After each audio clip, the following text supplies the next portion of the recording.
Hello, beloved. Welcome to the Sankofa Ancestor Shrine. I'm your host, Sacred Woman Practitioner Tatami. And if you want to support the shrine, you can go to patreon.com/Sankofa Shrine. I'll put the link in the bio. I did want to apologize for the lack of posting at the end of last year. I get into a rut with one thing in particular in my life, and it gives me this anxiety that paralyzes me in a way nothing else does. And that is housing insecurity. It's like from anywhere from the range that I've been in homelessness to the shelters to renting, evictions, and it really does paralyze me. It really takes me to a place no other thing really goes. And it's hard for me to talk about too.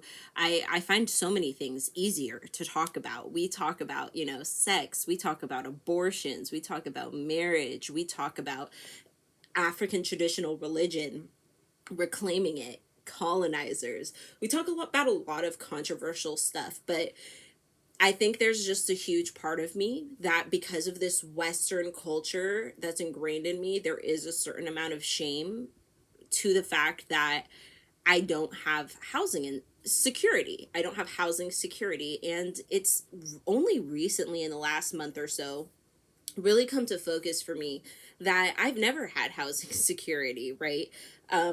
Even when I thought I did as an adopted child, that quickly was ripped out from under me when I was around 16, 17.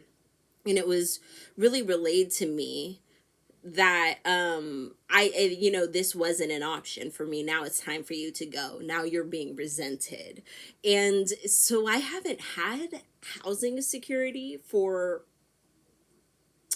half my life at this point, like a little under half my life at this point. And I've had to come to focus with the fact that insecurities like this are absolutely going to be a part of sacred womanhood. If I live here under this system that doesn't value people, the system that eats us up and spits us out, that doesn't pay us what we're owed, that is deliberately using us, underpaying us, overworking us to keep us in this cycle of just work, sleep, wake, do the bare minimum for everything that you can and end up regretting it later and wondering what else you could have done. But for most of us, there's nothing else you could have done, right? Most of us will not break out of this situation. And if we continue to wait until we do break out of this situation, and by we, I mean me, but maybe you too, if we continue to wait until that day may never come. Right? The stress that we live here on the insecurity level, the insecurity class, it weighs on us. It's stress. It weighs on our heart. It impacts our health.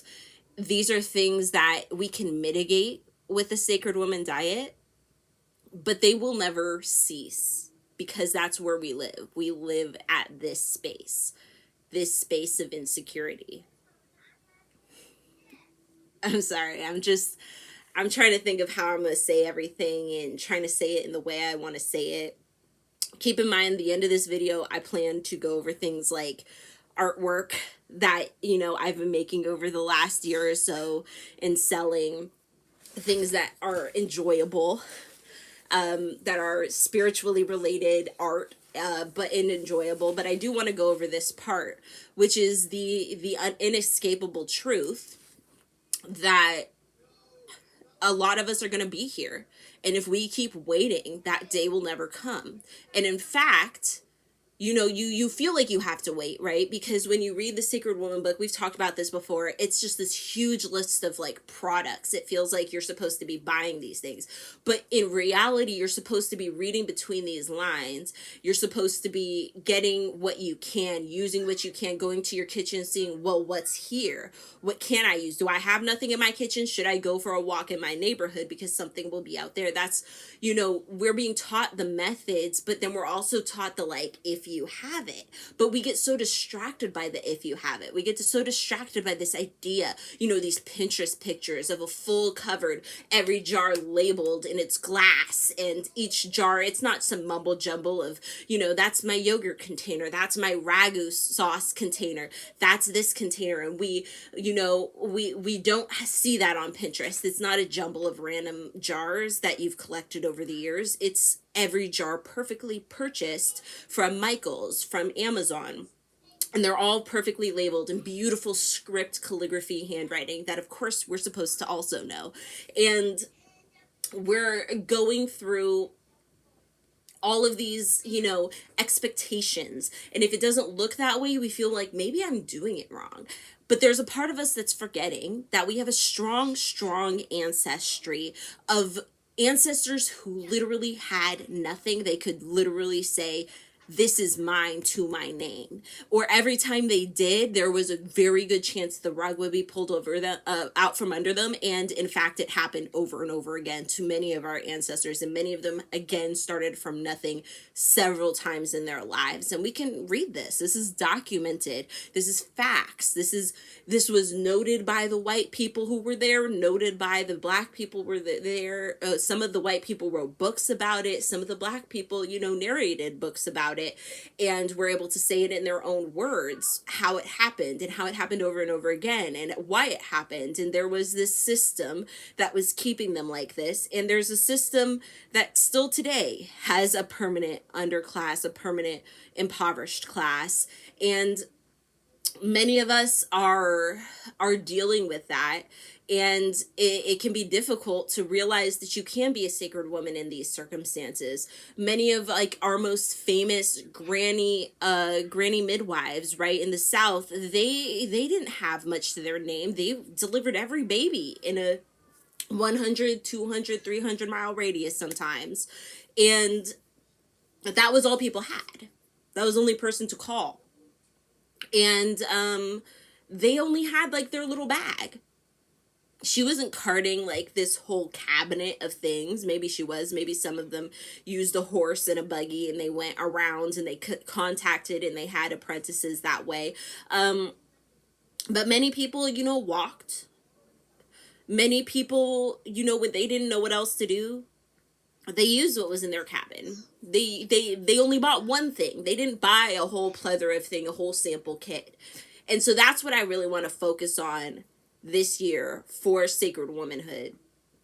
I want to focus on things like that. I want us to focus on what we have, what we can use, what we will use, and see where that takes us, see how that goes. So I do want to go through and give a short list of things that you can have, but I'm keeping it short this year. This year, we're focusing on using what we have. We're focusing on clapping instead of using a bell or using a fancy instrument.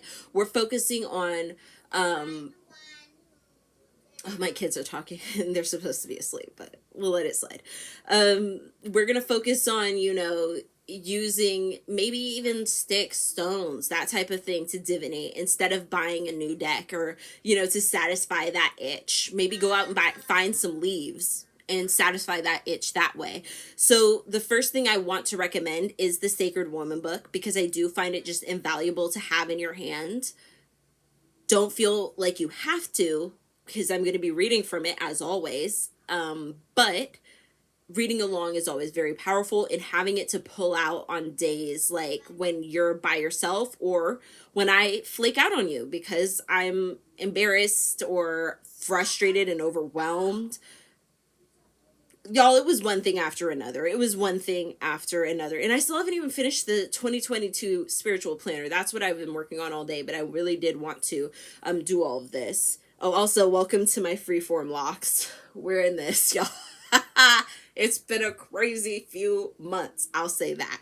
Okay, so the second thing I want you to focus on is a divination method. If you have a deck, choose your favorite deck for the year. Let's do this. If you have no deck, if you like to use, if you can get your hands on some playing cards, honey, run it. That's traditional.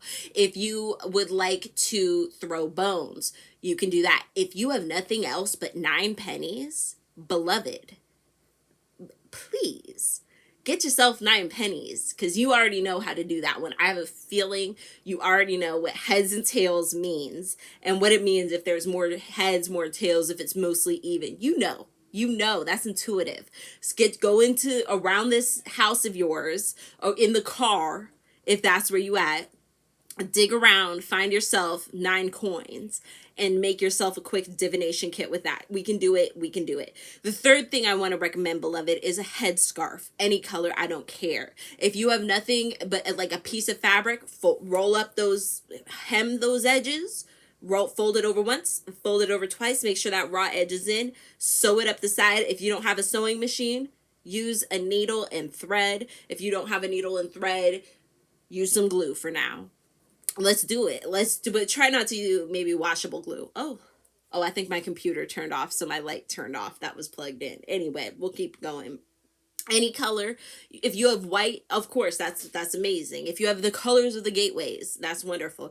If all you have is a really floral pretty scarf, have a head scarf for the days where you feel like you need to cover your head, either out of reverence or because you're ready, you need to keep out some of the energy that's going on that day. Let's do that for this year. Use something you have, cut up an old dress, cut up an old shirt, and hand sew 2 shirts together, and do what you can with that. The fourth thing I recommend is a journal for writing prayers, keeping your notes about different spiritual things, drawing, painting, that sort of thing. And to add on to that, some kind of art form you want to commit to: singing, dancing, yoga, like stretching, that sort of thing, paint, guitar. If you have a guitar, don't buy a guitar if you don't have the money for a guitar. But if you have, like, if you want to just practice singing, humming, those types of things, sing along with something, have a playlist for something, download one of those diary apps on your phone or whatever kind of device you're using, and or open a document. Just open a document and start a new document and go for it and see where that leads you, see where that takes you. So those were the only suggestions I had for this one, and I'm going to wrap this up by just showing a few things, and then I'll make a different video showing like more of the artwork, because this video is getting a little longer than I wanted. This is the Adesina doll. She does have a mojo bag in her. This was the original prototype, so she doesn't have the rice in her bottom, but the ones I make now do have rice in their bottoms and like a stick up her neck, so she sits upright. And yeah, I don't think I have the other doll in here, but I had the light skin version, and she has hair, yarn hair, but this one has the beautiful sunflower fro, and no one's bought the yarn hair, honey. Everybody loves the sunflower fro. The Big Mother's hands are probably my best selling. This is the copper skin. This is the light skin, and the dark skin version I sent are out already, honey. They're gone. They're gone, but this is a good indication of the brown you'll get. This is La Madama. She's kind of a representation of spiritual mother ancestors, spiritual women ancestors of the bloodline. Used elsewhere, but her image was often mistaken for Aunt Jemima, which is who this is a statue of technically. And I've repurposed her to make her into a more of a La Madama, because the mammy didn't really exist the way they said, and we can reclaim that spirit and the imagery that was often conflicted with the Latina imagery, the Afro-Latina imagery of La Madama. And this is kind of a call to that history by doing that, and also a way for you to get a La Madama figurine that's made by a Black woman, and also comes with this adorable, I just knocked it off. This one's really old. She's been kicking around because I use her as my original model. She doesn't have the amethyst inside. This proves I put the amethyst inside, honey. I broke this one by accident. This is a Akuaba fertility doll. In the ancient times, she was used. This is all West African or African American, by the way, for the most part. The Akuaba is fertility, so she was used for having a child. but now she's more used for, you know, good luck, great things happen, manifesting them. I have the miniature Lama Dama. That is, this one she is not finished, if you can tell. I have my Asashaya, Mother Earth, and she's so sweet. But this one is summer with the dark green hair. I sell light green hair for the spring. Um Orangey red for the fall, and a white with some silvery and snowflake type imagery for the winter. And so that's up to you which one you like. I've only ever sold spring and summer, I believe. I think one autumn. I think one person has gotten autumn because she's not here anymore. And I'm pretty sure that's because I sold her. But at any rate, I've also been quilting. You know how I love to do the African American quilting tradition, story quilting. This sister is pouring her water down on her head. She has a sparkly purple heart in her hand. The water goddess is in the water.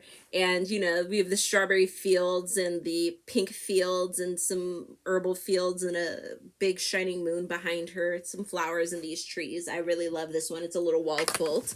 I'll put her up when I'm done. Oh, and I love her waist beads and the fact that, like, the ruffle fabric makes the skirt. It's just so sweet. Her waist beads match her, you know. This one is going to be my lady with a knife. I haven't put her arms or the knife yet, and I haven't even finished the fringe on her hat, but isn't she fabulous? She kind of reminds me of, like, some of Beyonce's videos, which I'm sure she was inspired by someone else. And finally, I have, like, a more androgynous person. She's bald, and she's just walking through the forest with her cape. Anyway, I thought you all might enjoy those, and I don't know if I've ever shown you this one, but Sista working with her cards, for playing cards. Those are cheap, you know, you can get playing cards anywhere. That's what I really like about them, and you can just go pretty much anywhere. I found instructions for them everywhere. At any rate, thank you so, so much for watching. I will see you next time. May your ancestors and spirit guides be with you at every crossroads, and let's go on the sacred woman journey once again. I am so grateful to everybody who continued to donate on Patreon, and I don't know, I'm just really excited to do this more, I feel like it's almost a more mature way, another layer. Every time I say this, I'm always like, it's another layer to understanding this book. But it's almost like I feel like Queen doesn't even realize sometimes what she's done because she's been able to live this certain lifestyle, or maybe project this certain lifestyle, and maybe it's been harder in the background, I don't know. But it's just been such a privilege to be able to work through this with you all again and again, and just really peel back the layers and see how it applies to us in this real world, in situations that are probably always going to be difficult, but still we struggle with each other, we help each other, we uplift each other. Beloved, blessings on your journey, blessings on your path, and thank you for walking this path with me. I'll see you next Monday.